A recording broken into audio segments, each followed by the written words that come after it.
This video is not sponsored by Squarespace.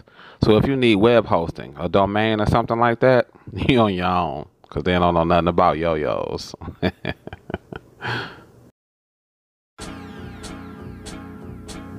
Welcome to it. This is the definitive yo-yo, and today I'm very privileged to be talking about a yo-yo, a prototype. I'm actually one of several reviewers that have been asked to speak on it. Dylan Kowalski gave his thoughts. Tom over at Throws and Brews has what he has to say about it. And for me, I'm going to say, yeah, this thing is very legit. You might want to get excited. We're talking about the Rhythm Yoyo's Rhapsody. This is in prototype stage, but I'm going to give the full review.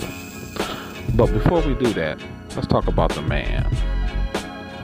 Stepping out from the shadows, from among the crowd, is Mr. Jake Poole. A man who wasn't simply satisfied with the love of throwing. He also had an idea and worked hard to implement that idea.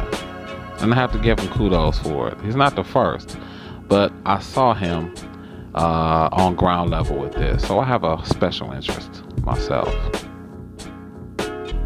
So the tinkerer tinkered and gave his first outing great care and attention. A lot of love.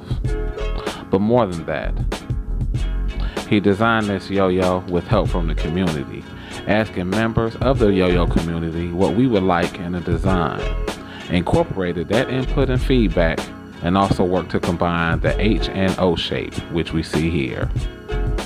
Very, very nice.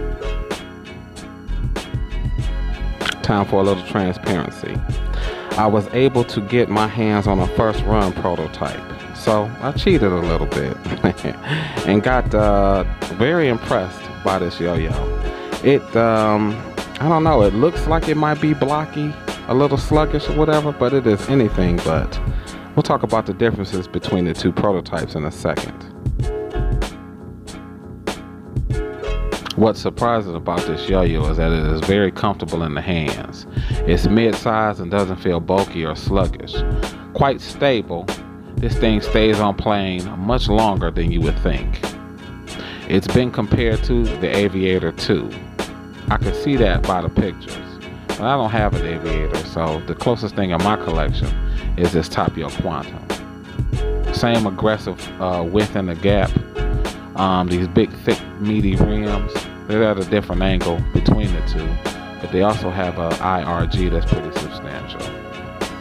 Check the stats.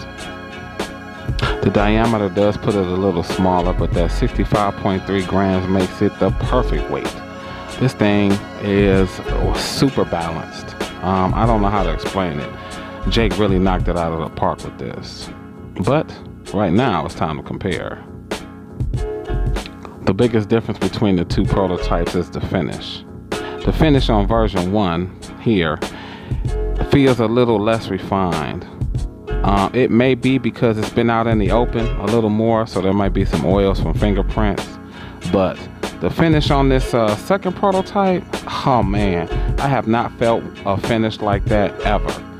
You know there's a finish on it, but it's so smooth that it feels almost slick. And that is a weird feeling because I keep wanting to say it's going to stick, but it doesn't.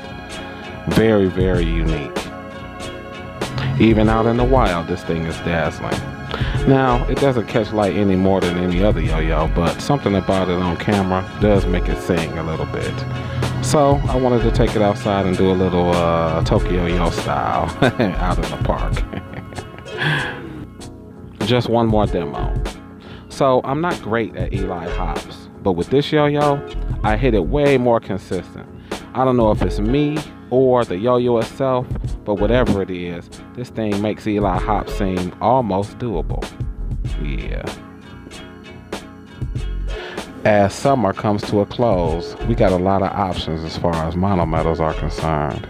But for me, the Rhapsody is my most anticipated of this year. Check their Instagram and their website because it'll be dropping soon. And next time, we're going to see if a king can retain its crown. Long live the king.